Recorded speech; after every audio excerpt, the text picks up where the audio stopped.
ना ଏବେ ଆମେ କୋଉଠିକି ଆସିଲି କି ଏଇଟା?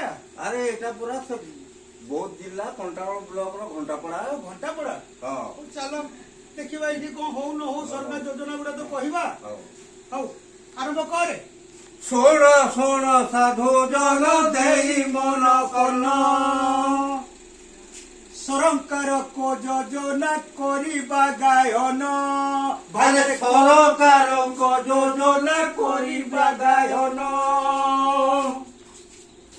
ଆଉ କଣ ପ୍ରଥମେ କୋଉଟା କହିବା?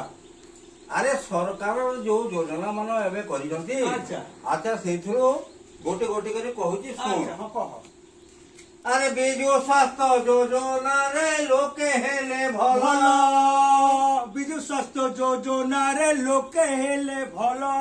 ଆରେ ବିଜୁ ସ୍ୱାସ୍ଥ୍ୟ ଯୋଜନାରେ ଲୋକେ ହେଲେ ଭଲ। ଭଲ ତ ହେଲେ କେମିତି ଭଲ ହେଲେ ତାପରେ କହୁନୁ ଆଉ କଣ ଅଛି? ଆରେ ବିଜୁ ସ୍ୱାସ୍ଥ୍ୟ ଯୋଜନା ବୋଲେ କଣ ଜାଣିଛୁ?